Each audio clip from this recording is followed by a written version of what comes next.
Hi, everyone. Thanks for coming to the workshop today. We are on the first week of the Seattle Angel Conference workshop series. And one of the things I want to do with our Thursday segment is to sort of be tactical and practical about what startups and investors need to get going. So my friend here, Jay Lyman from the Seattle Public Library, is a research librarian. And actually, I think you got a bit of an upgrade in your title. And so you're actually an organizer of research librarians.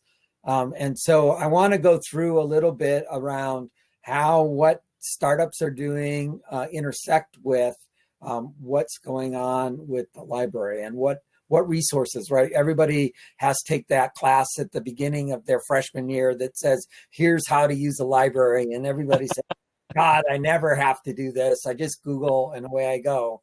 So in that context, why should a startup or why should an diligence on a startup come into the library? So I'll let you introduce yourself a little bit more detailed. I'm going to turn off my video and my audio so that I disappear from the video screen. If anybody has questions, please pop them into the chat window and we'll try and work with those before we get into mingling later on. Fantastic. Well, hi, everybody. So I'm Jay Lyman. I'm a librarian at Seattle Public Library. I run a team of librarians. There's 11 of us who are on we run a program called Library to Business. And Library to Business helps people with information and and skill building and all of the skill building and even in connections to other resources that people need to succeed in business.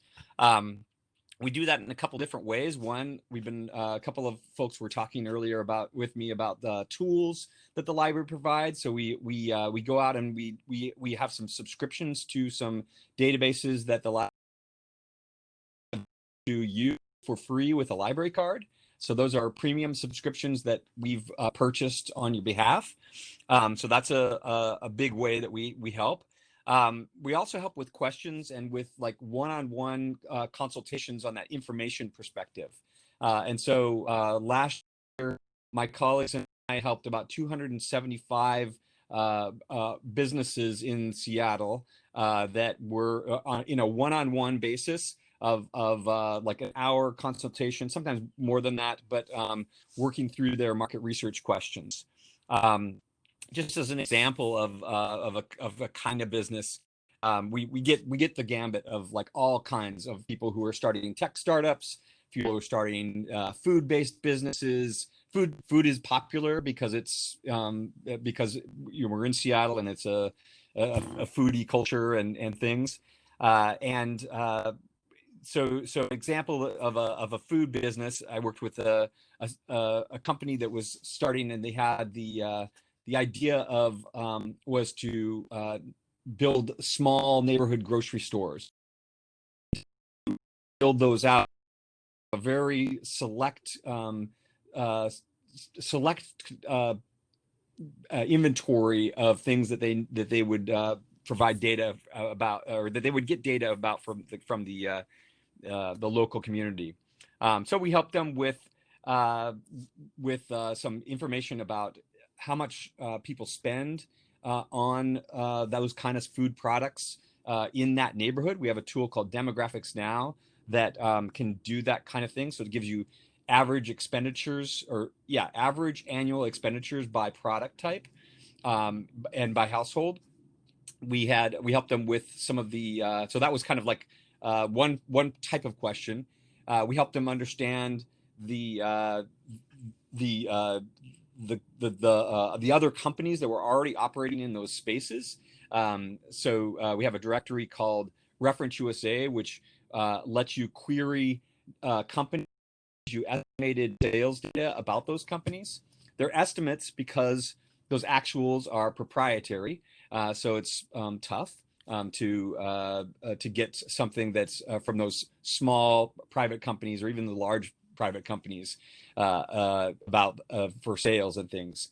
So helped them with those, and then market trends. So we were trying to understand what's the norm for the grocery industry. And so as we were going through that, we pulled some reports that the library gets called First Research, which identify what's happening. They're usually nationally based, just because the data, that's the way that the data is produced. But we always are trying to find more localized data too. Yeah, so those are some of the those three resources: Demographics Now, Reference USA, and those First Research reports, which come from a database called ProQuest. Those are three that I run to over and over. And those are also three questions that I get over and over, which are: who's my customer? Who's my competition? And what are the trends in my industry? Now, the specific tools we run to might be different. Like I might actually go out and use census data for the demographics feature, or I might go out and find a different kind of report for that market trend. But those are some of the kind of things that we help folks with. I also mentioned skill building too. So that's another kind of way that we help, is that we offer free classes and workshops and things from professionals who are giving back their time to help the community with building those business skills. So we just did one on franchising with Jeff Levy, who's an expert in that. We've been working with WTIA to do a series of workshops on how you use census data to build out or to research your market. And those have been really fantastic, and they've been a wonderful partner to work with. Yeah. So what questions do you have? I want this to be, I hope that kind of sparks some questions and things. I want to hear from you. So before we do a full-blown Q&A, and I hope people are writing questions into the chat, I sort of want to focus a little bit on some examples, right? Mm-hmm. So if I'm a startup that's pre-revenue and mm-hmm. I'm building my financial modeling, the normal answer is that I pick random numbers out of the air until it makes it look like a hockey stick. And somehow there's a top-down view of being able to get some of those. So can you help people understand where their numbers that they're getting out of the air actually are bounded in some way, mm-hmm. so that they actually work a little bit better in terms of getting a good cash flow projection for their business? Exactly. Yeah, that's a very, very common thing that we work with folks on.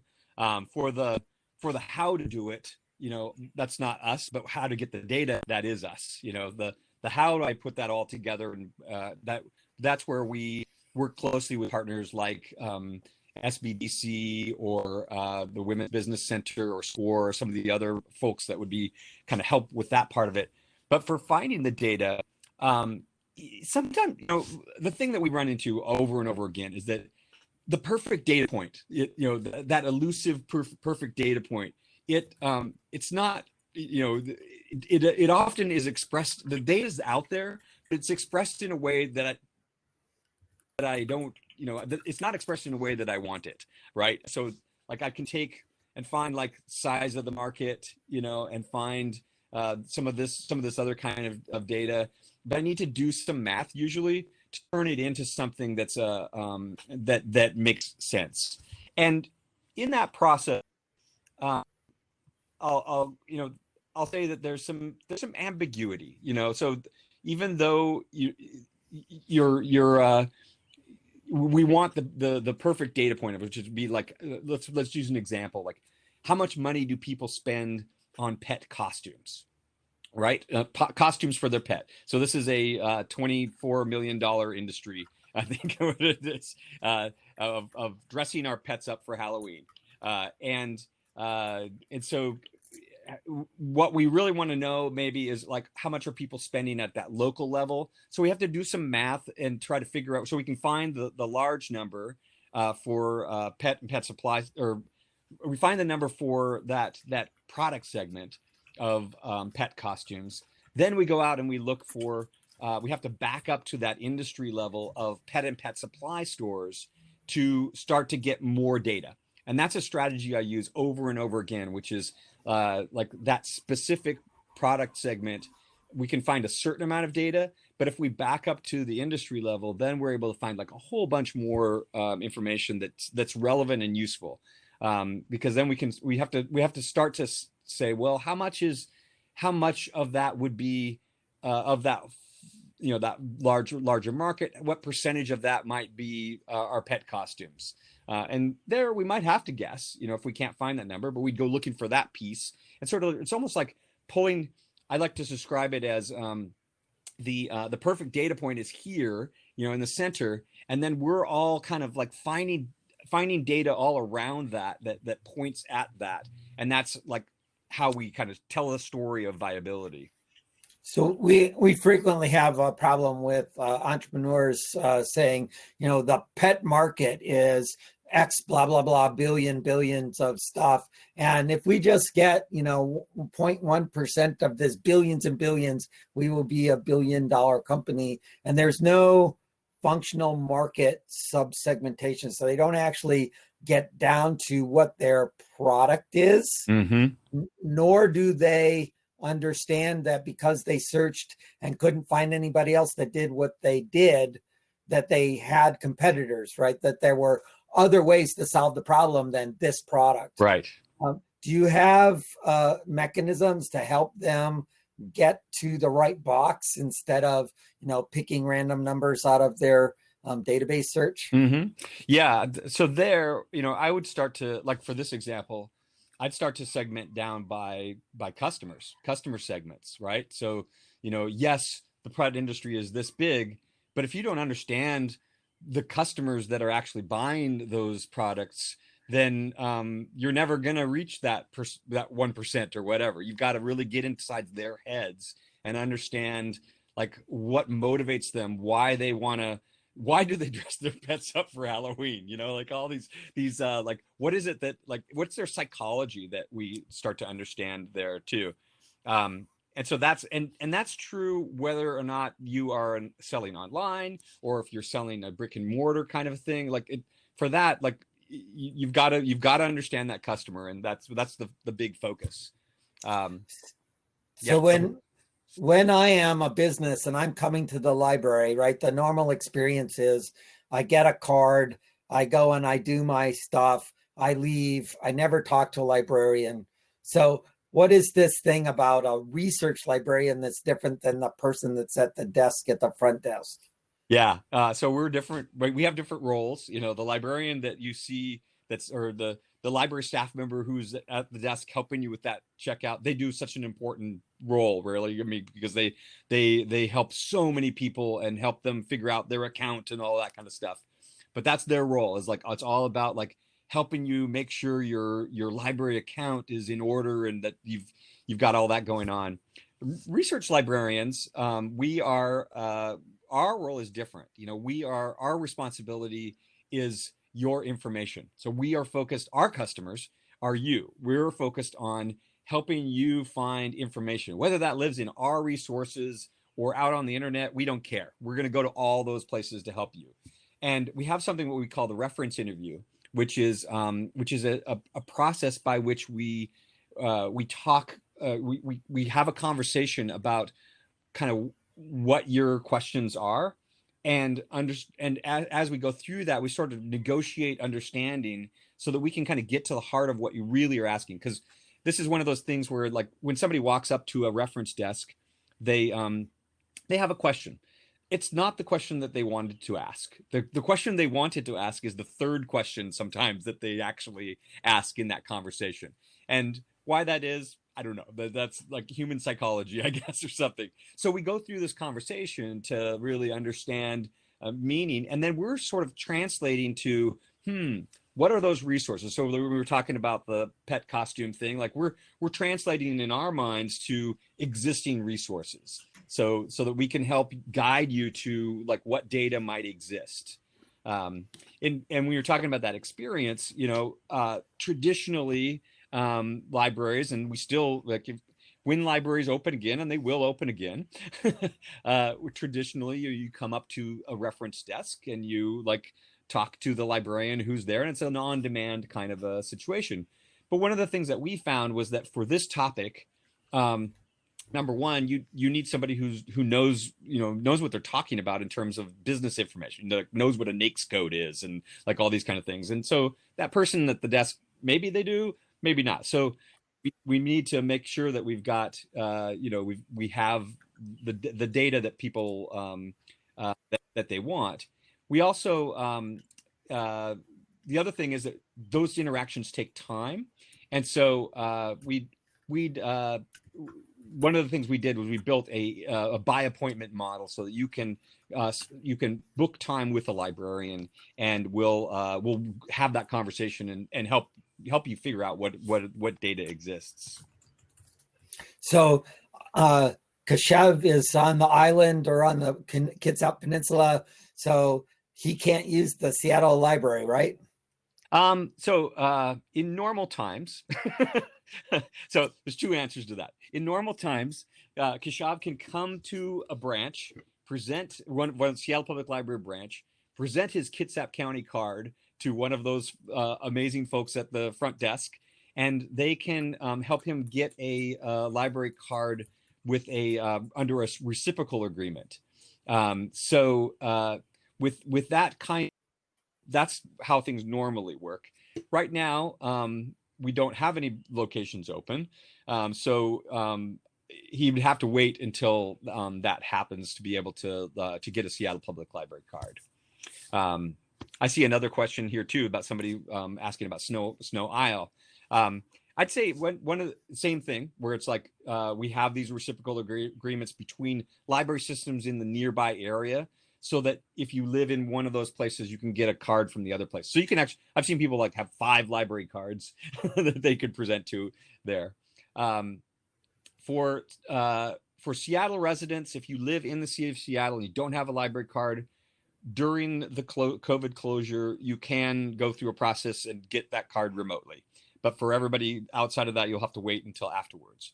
But you can still, you don't need to have a library card to talk to me or my colleague. You can set up an appointment with us, and Snohomish County has Reference USA. They have demographics. So we can actually get you the access through that other library system. And, different library systems have different tools. For example, Pierce County has this amazing tool called Mergent Intellect.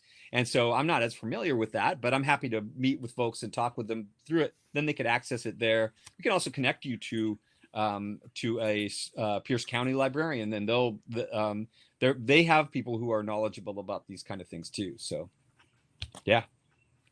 Good cool. question. There we go. Hi, Elaine. Hi, Elaine. Now, I know, Elaine, that you're sort of a data gal that likes to go diving deep into data. I do. I bet that there are questions that people keep asking you that the library could help with more than you're currently using the library. So I wanted to give you the chance to dive in with the research librarian.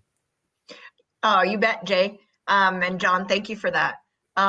So one of the questions, Jay, I work closely with John to try and find information about female angel investors, angel investment, female entrepreneurs, the ecosystem, all of those sorts of things. So in addition to the great references that you already talked about, is there information that could help us become and share more insight about angel investing with the local community? Yeah. Do you mean like on like female entrepreneurs? So for instance, like I work with the local angel groups to get their data specifically. I present on the Halo report that's done nationally every year. But we're always looking for more information to help us with, let's say, female representation of entrepreneurs and founders. So, and maybe we start with the female entrepreneur numbers, kind of thinking about that. So in addition to, because that's a larger number and probably much more accessible. in addition to those great references that you talked about, what other references might you start to double click into that would help us as the audience on a broader scale just to know about? So one, for that question, businesses go through a process, or some businesses, businesses in certain industries go through a process of getting certified as a woman-owned business. So we could start to look in some of those databases for numbers. So like the OMWBE has a directory that you can search. Also, the city of Seattle, like it depends on the geography. So the city of Seattle also has a certification process that people can self-identify as being a woman-owned business, and so those are like two that's places awesome. that I run to. The one I mentioned, Reference USA, is able to look at. It does identify executive gender as one of those searches, but I would be more careful about that one because I think the way that they're looking at it is, at least initially, looking at the name and making assumptions based on name. So I would caution that one, even though it's one of the fields that's available. Also, like on a maybe a little bit more accurate basis, if we want to look at that, like the census data for really identifies that pretty accurately. So the Survey of Business Owners, or the economic census, is asking that question. The problem with that is that data source is that it's only done every 5 years. Yeah, the recency factor. Yeah. Exactly. And then once they do it, I mean, yes, it's we have an accurate count, and then it immediately like ages, and so that's the problem with that. And also the other problem with that one is that not everybody takes a survey, so we're missing out on some of those smallest local businesses that are harder to find data about. Yeah. Well, that's awesome. And let me ask kind of a follow-up question that goes in a different direction that might be pertinent to everyone out there. When small businesses are trying to start to reach their potential customers, when you talked in the beginning about customer segments, do you also have information that helps them understand which platforms they might use to reach out to first, or try and understand where to reach the customers that you help them identify? Yeah. So that tool, Demographics Now, that I was talking about, it's got that demographic kind of information, but it also has some psychographic segmentation in it. And for those that might not be familiar with psychographics, it's like demographics, but of our psychology. So they create these groupings of like lifestyle groupings, and they give them crazy names like the babies in bliss and the urban edge. Like they have all these different names for these groups, and some of those groups like definitely are like kind of age related, and some of them are more some of them are age specific, age and income, but ultimately like psychology goes into it, and lifestyle and consumer preference is part of that.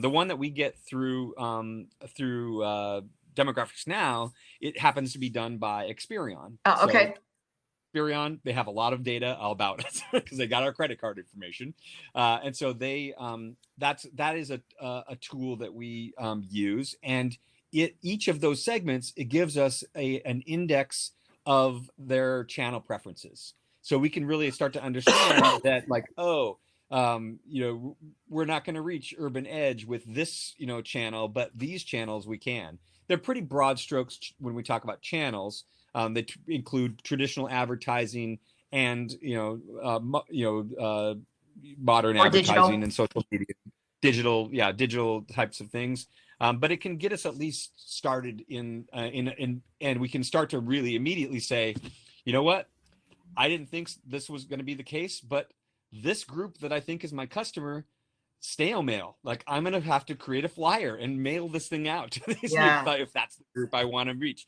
And, that seems ridiculous in today's world, but for some market segments, that's what they're paying attention to, and not an email list. So it's the data tells a different story sometimes. Exactly. Because it's interesting when you're trying to reach different segments across different demographics, that what you do for one is probably not the same that you do for the other. So I think that's super helpful to know for everyone out there. And I know, Jay, I'm going to be pinging you after. I'll show you that one that's done by Experience, called Mosaic, is the name of the tool there, and it's just it's the one that comes with that. I mean, the other brand that people probably are more familiar with is Nielsen. Those are great too. There's another one called Tapestry. Like, there's all kinds of these market segmentation or psychographic segmentation models that are out there. And at some point, I will say that at some point, like, these are the kind of the out of the box solutions. At some point, the startup needs to, like, well, that only took me so far. Then you got to do it. Maybe you got to do it. You got to go out and hire somebody to help you out with that part. Exactly. So there is a point at which, like, well, we can't get there from here. Kind of thing. All right. I'm going to turn the mic over to Bob. Go for it, Bob. All right. Well, thanks, Jay, for coming. So I want to sort of cut through to what your advice is to startups for how to best sort of bring a mindset for the engagement. Like, what are the best practices, how we should prepare, the kinds of questions we should ask. And I think I really want to hear from you some examples or some principles around the kinds of stuff you don't do, right? So that nobody wastes their time thinking, oh, I'm going to call Jay and he's going to do this thing for me. And so the things that you've been asked for over all the years, what are some best examples for startups about things they just shouldn't think about coming to you for? Yeah.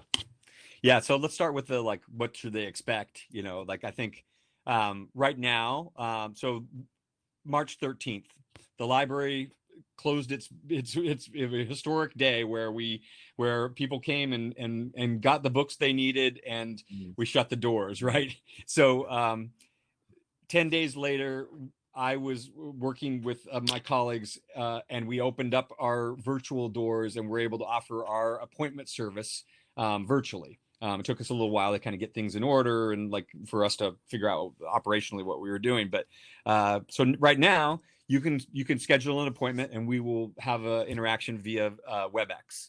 Or if WebEx doesn't work for you, like, it can be a phone conversation. It doesn't WebEx just gives us the online experience gives us the way to we can share our screens and we can show you those tools. Questions that they should ask, like, there's no, I don't put any bounds on the kind of questions you can ask us anything. Like, it can be we may not be able to get you an answer, but we'll try, and we want to hear your hard questions. Like, we don't be shy. We may or may not be able to get you there, but we're never going to leave somebody hanging. We're never going to say, like, nope, can't do that. Sorry. Find it. We're going to say, well, let's see what else we can find. Like, maybe the university, going into the University of Washington, maybe they have access to that tool that you need. Or, like, how can if we try to be as creative as we possibly can about how we can, find a pathway to that information for folks. And sometimes there we do come up short, but I think in some of that creative thinking and some of the experiences that we have, that we as a group have had, we often are able to come up with some kind of a solution and a pathway of next steps.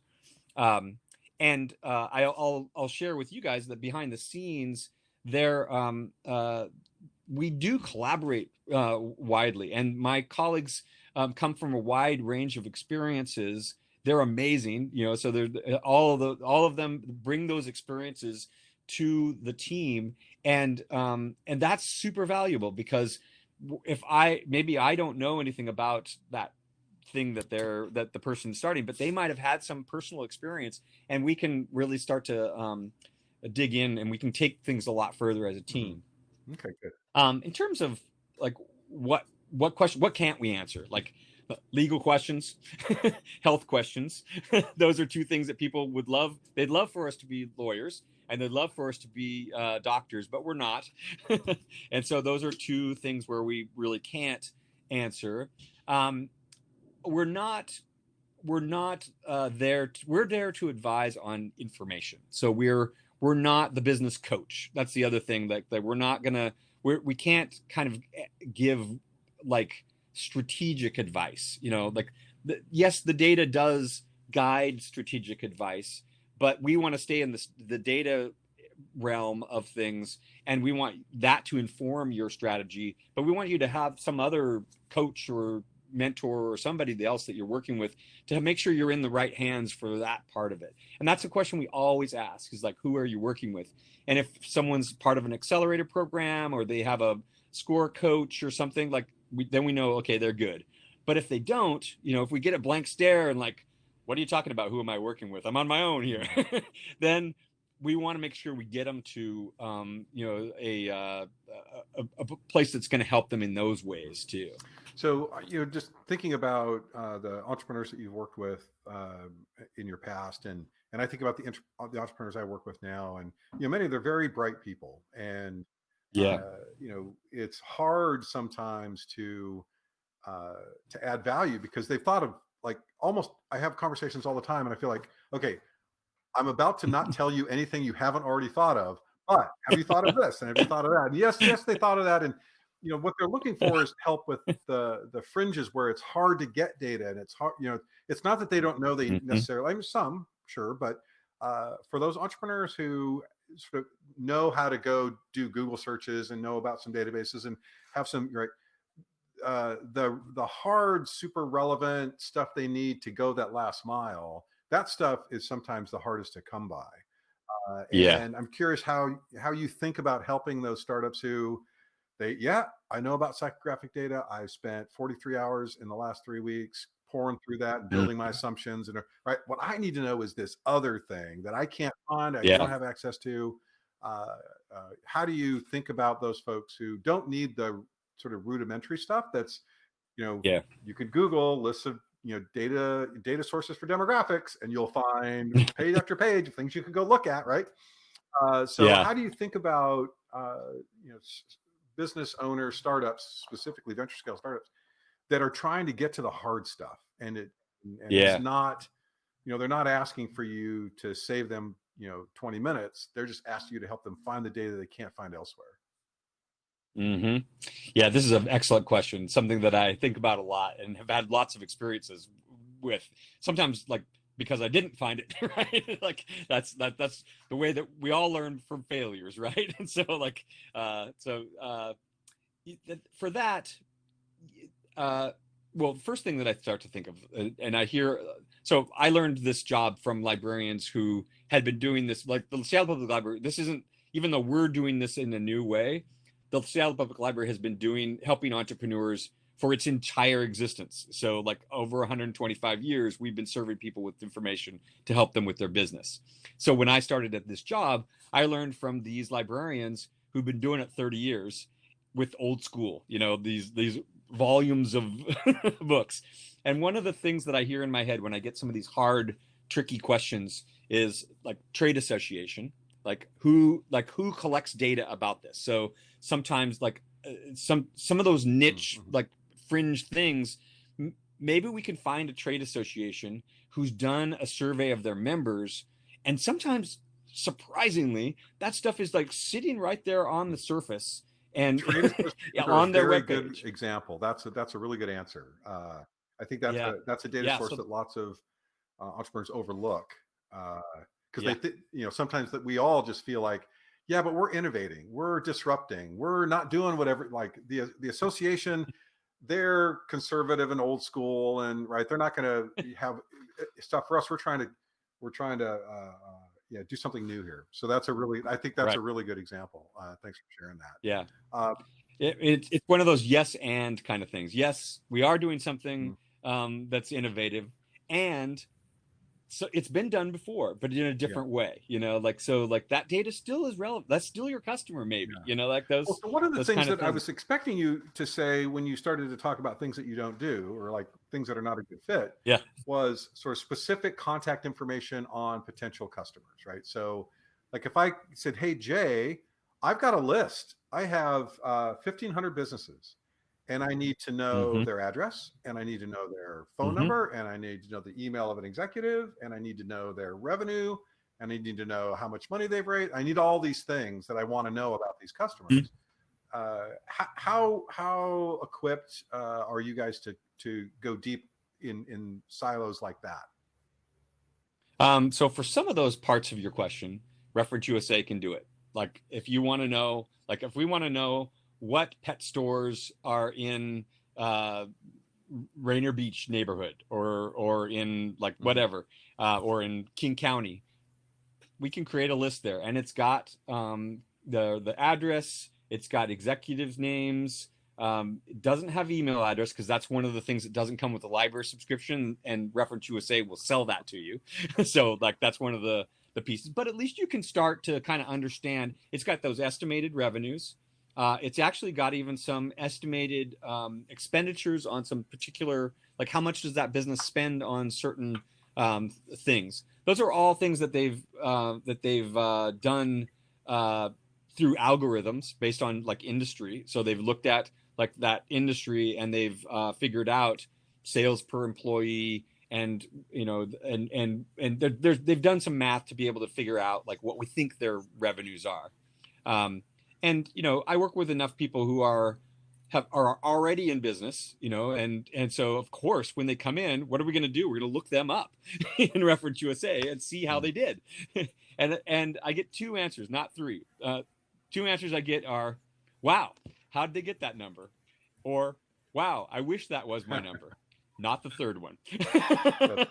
So that tells me a little bit about that algorithm and how it works and kind of things. So we had talked before the presentation started about some of the really core resources for the technology startup, venture scale startup world are not free, and the Seattle Public Library doesn't have fat budgets to do all these things.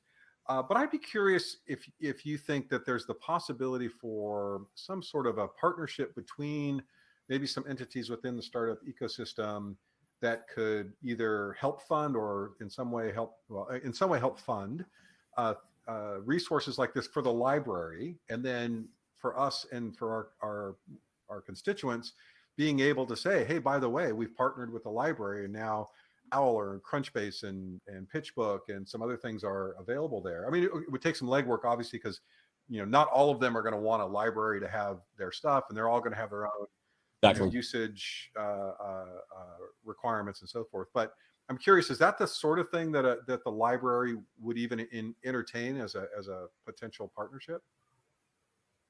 I don't know. That's be a new thing for us. I'm not aware of us doing that precise thing in the past. As a way to start the conversation, I'm happy to to do that. Like we should set up some time. I don't do the buying myself. Like the way that the buying operations work is that we have a group of amazing people who do all of the buying for our databases and things, and so they would have to be part of that discussion. But at the end of the day, we are constantly thinking about how do we serve you? How do we best serve the people who are in our community? And so entertaining that conversation, of course, we would talk about like that and see how it could progress. So it'd be new and it'd be different, but let's talk. We should set up some time after this to talk about how that might play out, and I can introduce. I can bring in other people that might have other things. Right at the moment, the library is very focused on how do we get our buildings back open when phase 2 and 3 happen. So it would have to probably wait until after all of that happens. But because right now we're working on solving the problem of what happens when all the books that everything came, all of that stuff, we rely on the fact that there's a certain amount of materials always checked out. And when we reopen our doors, the first thing that we are going to be having people do is being able to return the books and the physical items that they've had checked out. Where are they going to go? Where's the space for them? And then after that, then curbside pickup is the next phase for that. Okay, well, yeah, we'll have to investigate the shipping container library. Yeah, exactly. Well, so I have one more question then. So I'd love to follow up. Yeah. You know, maybe sometime you and John and I even can have a conversation about how we could facilitate something like that. So my question for you, Jay, which I'll submit somewhere. I'll go figure out where to submit a question to the research librarian. I'm going to ask maybe I'm going to provide 6 or 7 names of resources, and I want to know what the terms of use are with respect to libraries using their stuff. And I need to know that in order to have this conversation, to know which ones would allow a library, under what terms, what's the need for throttling, or I'm not sure what the term in the library world is, but limiting use and tracking use and whatnot. So yeah, that's my question to the research librarian. So I'm very interested in that conversation of gathering resources so that we can amplify the rate at which the startups get access to the pitch book data kinds of things. Because right now, there's definitely a tier between the privileged ones that have access to friends that have those accounts and the ones that don't have access to that information. Yeah, and that's what we're trying to bridge. I'm glad you brought that up, John, because that's the goal of the underlying goal of the Library to Business program is to help underserved communities and underserved entrepreneurs, empower them with the information they need because they don't have access to it like somebody else does, or empower them with the skills that they didn't get because they weren't sitting at the dinner table with somebody who was an entrepreneur. That's where our real work is with this program. I would actually the first step, I think, Bob, for the easiest step is to look at peer libraries. Who's already done it? Like New York Public Library, San Francisco Public Library. Like which databases have they all have? Do they have PitchBook? Do they have like these databases that we're looking for? Because if they do, well, then somebody's negotiated a contract that with those kind of terms. And then I think it really is a conversation with them as well too. Some are definitely pricing things out for public library markets. Others are pricing things for academic library market. So there are different kinds of libraries too. So if you go and look at University of Washington Foster Business Library, they have a set of resources that I wish I had. And something to note too is that when in normal times, the public can go in and use some of those databases by just just walking in the door and asking to use that. Not all of them. Some of them, those subscriptions are some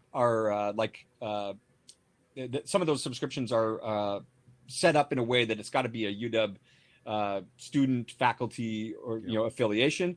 But there's a lot of really great data there. So like IBIS World is an example of a set of reports that they have.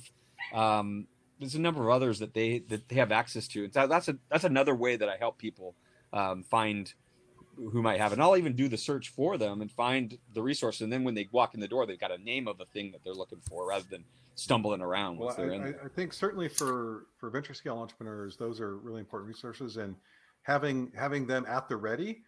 If John is successful, I want to help too. If I'm successful in getting venture scale entrepreneurs to use the library as a resource, knowing that a bunch of these people might knock on your door, knowing that, the UW has these two things and Seattle U has this, and that will be a super value add for all those folks to have that resource listed.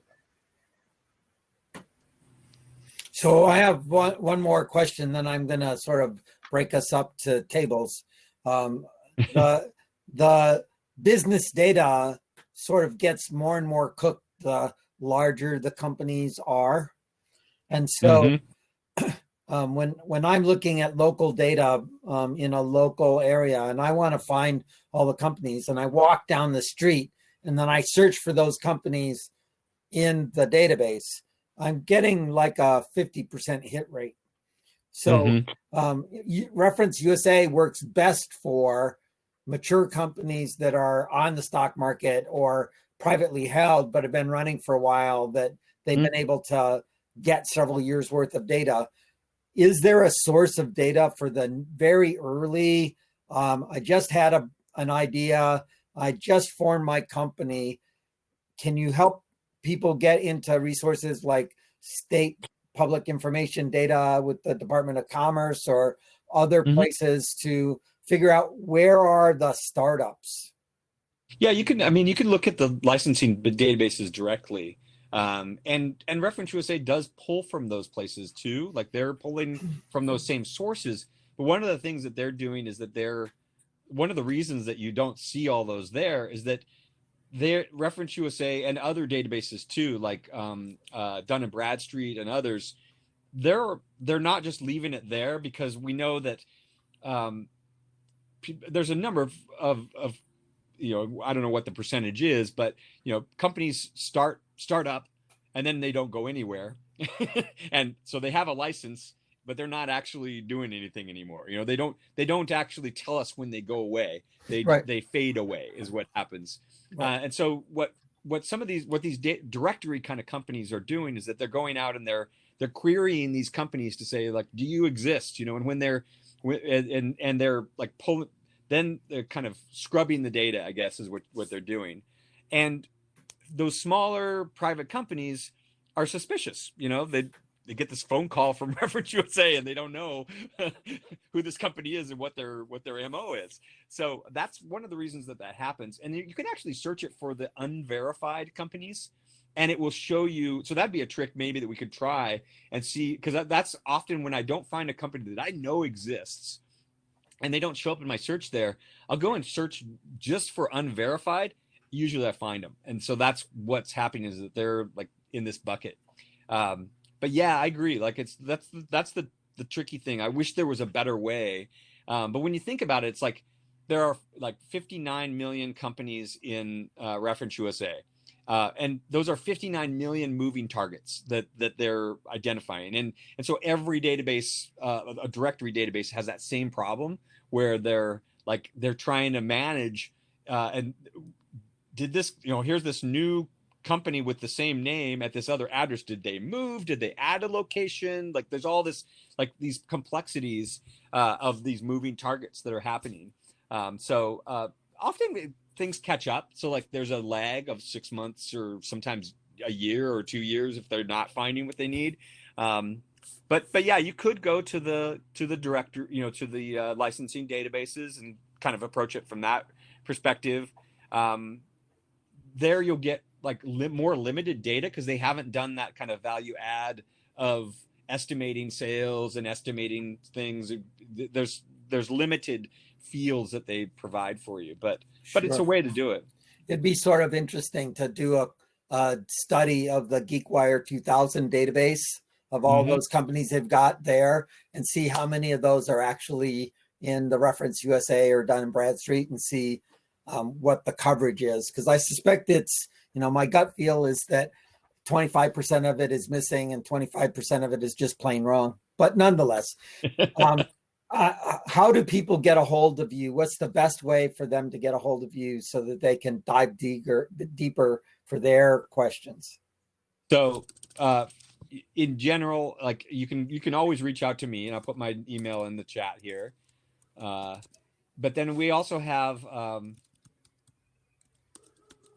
I do sometimes go on vacation and things. And so like when that happens or anytime, you can also email myself and my colleagues, which is this one, l2b@spl.org. And I read every one of those that comes in too. So likely as it might be, like it's going to be me that replies to either of those. But you may get my colleague Hoon or my colleague Lindy or some of these other amazing folks that are doing that. Here's this form right here also goes to the same place. It's just a form-based version of that. Okay. I'll also mention, I'll also put the business calendar of events in the chat here too, because we got some really cool things coming up. We just did one on Google Analytics on Monday. We'll be doing that one again. We did one on just like the first time you're building a business website, like what do you need to think about, all those kind of things. We got a lot more that right now I have the June things in there, but there'll be more for July and August and ongoing. Cool. So thank you so very much for this. You're welcome. Invite you to stick around. I'm going to get off of the present thing, and then you can move around from the tables by just double clicking, and cool. Then we can explore. Sounds good. I'll try to get my information into my profile too. So.